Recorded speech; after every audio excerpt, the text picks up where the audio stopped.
itu sosok panutan saya dan menjadi sekaligus guru, bapak, kakak, semua tempat curhat dan yang membimbing saya di dunia entertain, membimbing dari nol, dari awal sampai sekarang.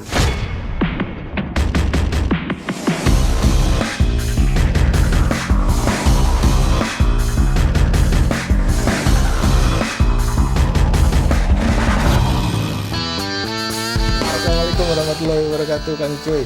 Waalaikumsalam warahmatullahi wabarakatuh. Aduh.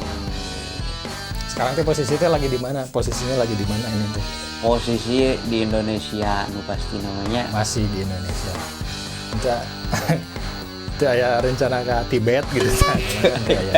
Itu aya di Cibubur abdi. Kumaha damang. Alhamdulillah sehat.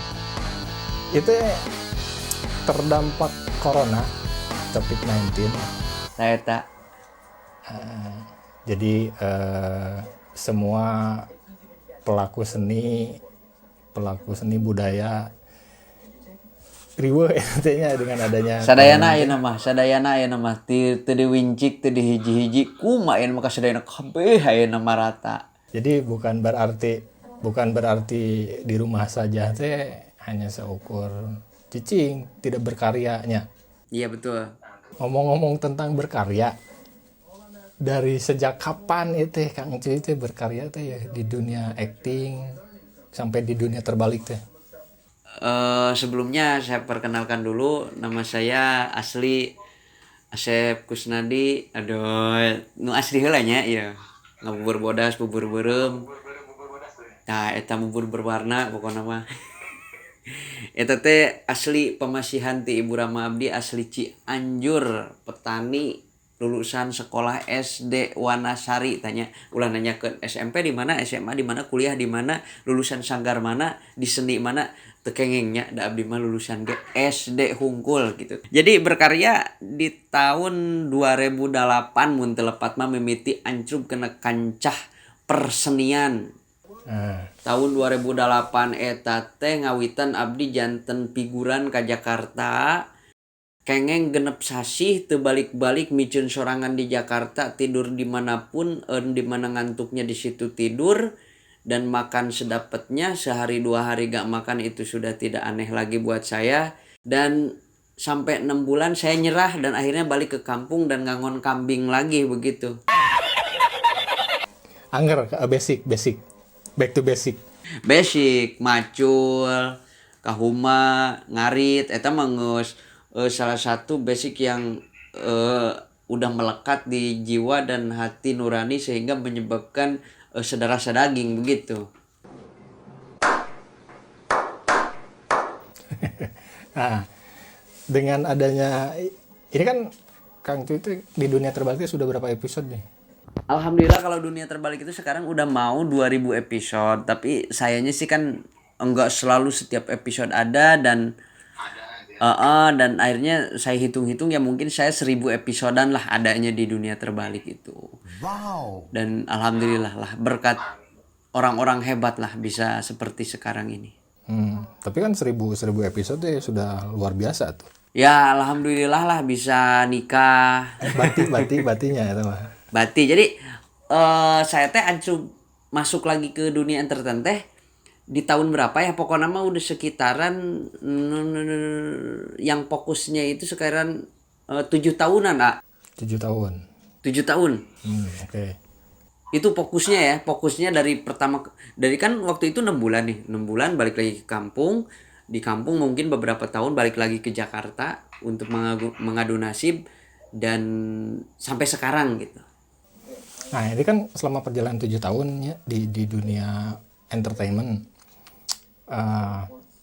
dengan adanya bencana corona di dunia, bukan di Indonesia saja, dampaknya naon ya buat Kang Cuy teh?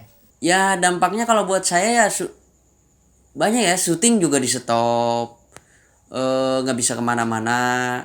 Jadi syuting tuh sekarang off, jadi nggak bisa melaksanakan aktivitas. Jadi ya akhirnya ya begitulah, dari corona itu menjadi koredas. gitu buat saya gitu. Dampaknya kadinya ekonomi berarti kan. Ya dampaknya ekonomi, tapi ya sebisa mungkin ya yang ada lah dimanfaatkan dengan berkarya juga di sosmed gitu kan. Jadi bukan berarti diam di rumah saja saya tidak berkaryanya. Nah itu menurut saya ya kemarin kan saya sempat pulang ke Cianjur, ya kebetulan saya kan orang hutan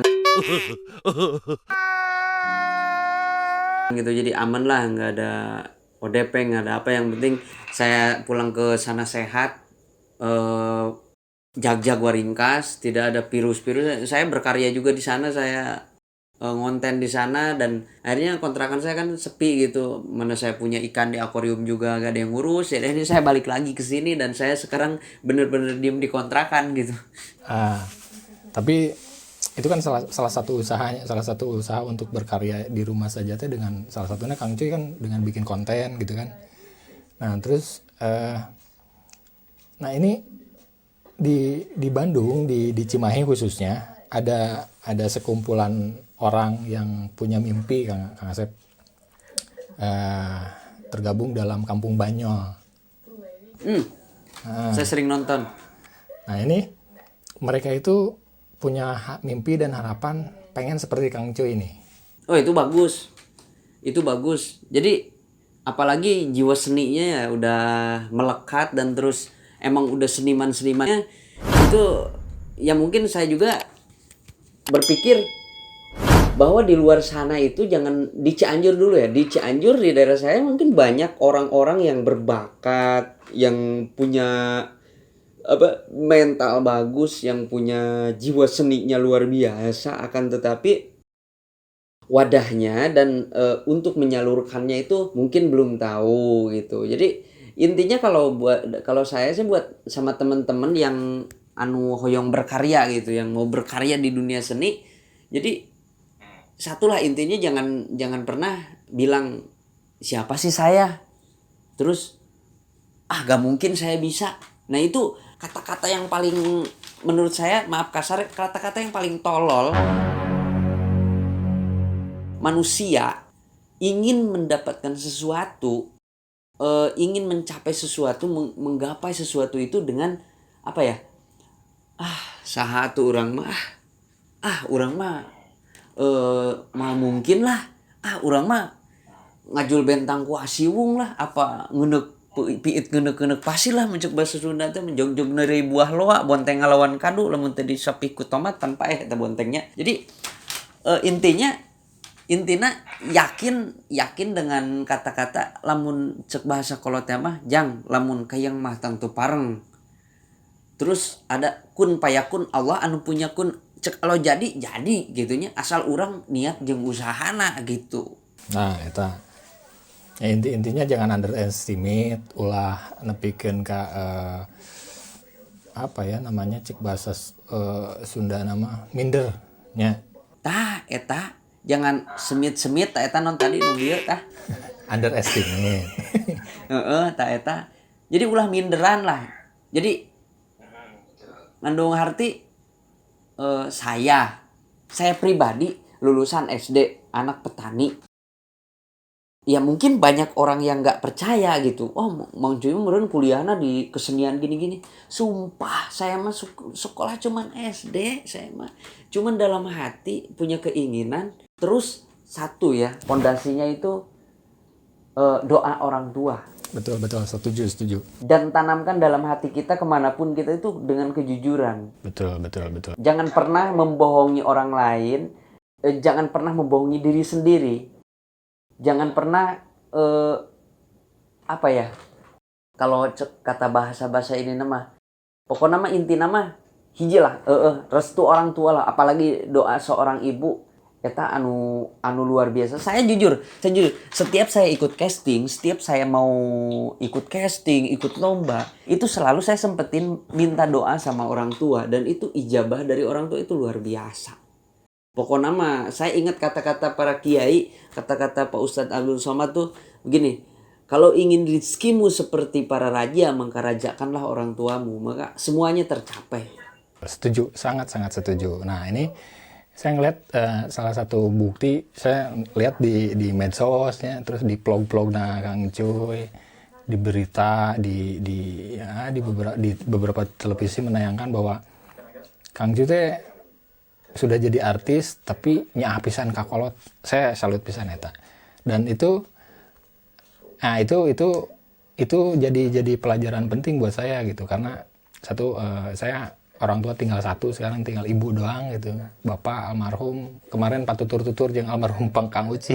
Nah itu untuk berkacita. Ini sangat penting. Doa orang tua tuh segalanya gitu. Betul. Ridhonya Tuhan ya ridhonya orang tua gitu. Betul ya, setuju ya? Setuju kan, lagu Roma Irama juga gitu. Itu cek Bang Haji kayak gitu kan. Bang Haji, ridho ilahi karena ridhonya, murka ilahi karena murkanya. Itu. Nah ini yang ketiga nih, totalitas dalam berkarya itu seberapa penting gitu. Oh, penting banget kalau menurut saya, penting banget ya. Penting banget untuk totalitas dalam berkarya. Jadi seni ini menurut saya sih bukan hanya untuk iseng, bukan untuk cuman hobi, untuk apa. Kalau menurut saya seni itu harus menjadi darah daging dalam diri kita. Dan saya ditanya sama orang, sampai kapan kamu di seni? Saya sampai mati. Jadi saya sampai nanti saya pasti di seni, karena saya udah cinta seni ini. Dan dengan berkat seni, dengan berkat berakting, dengan berkarya, dengan berkarir, jadi dari sinilah saya mendapatkan banyak ilmu, banyak teman, banyak saudara, banyak kenalan. Ya salah satunya contoh kenal sama Akang dari seni, dari karya, dari ya itulah seperti itu. Nah itu berarti intinya totalitas itu kan bukan berarti kita harus meninggalkan segalanya ya. Betul. Yang artinya gini, kita berkarya kan ada batasnya, tapi kita untuk untuk totalitas ya jangan dibatasi gitu, berkarya betul. dengan jujur, dengan ikhlas gitu ya. Mungkin itu. Nah terus sampai saat ini kan tadi udah 7 tahun nih Kang Cuy di dunia entertainment. Ada sosok yang sangat jadi panutan kah, yang akhirnya Kang Cuy gue pengen jadi pekerja seni misalkan. Ada nggak sosok yang di belakang Kang Cuy? Di seni itu ada ya mungkin banyak, tapi ada yang sangat mungkin berpengaruh, sangat berjasa, pokoknya yang luar biasa lah, yang luar biasa. Mungkin dengan Akang juga sudah tidak asing lagi, karena saya kenal Akang juga berkat beliau juga ya, almarhum Pak Uci yang sudah meninggalkan kita.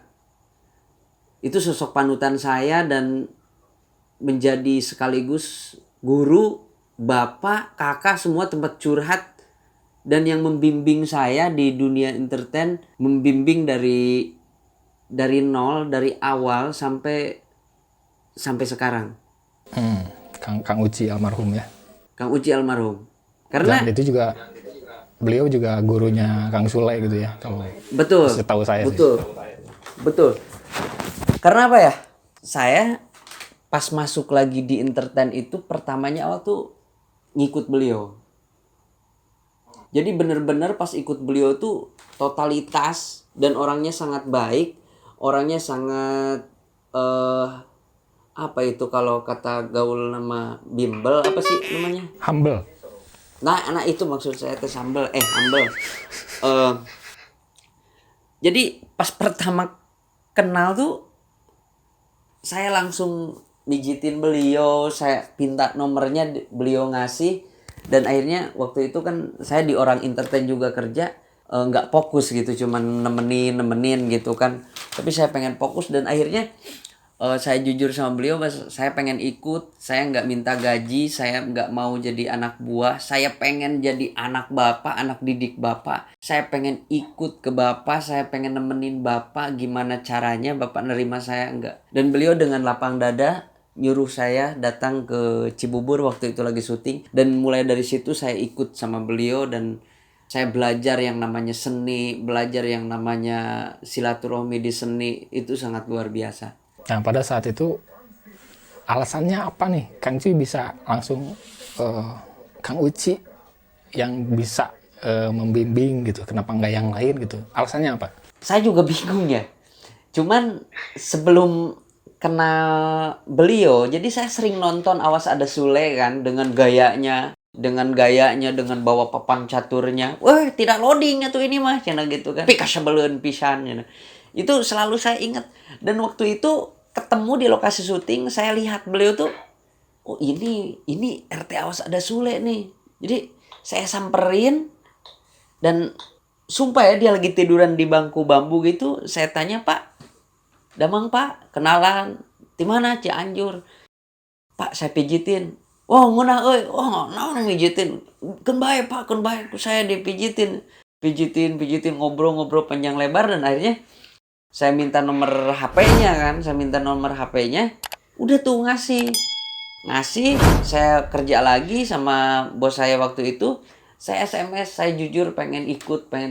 Dan ya mungkin itu sudah jalan dari Allah Subhanahu wa taala ya, jalan mempertemukan saya dengan orang yang baik. Mungkin ya, kalau kita ingin menemukan orang yang baik, perbaiki diri kita gitu kan. Dan alhamdulillah mungkin itu jawabannya. Saya memperbaiki diri, dan alhamdulillah dipertemukan dengan orang baik yang emang cocok untuk saya dan untuk saya belajar. Dan akhirnya saya ikut sampai 1 tahun lebih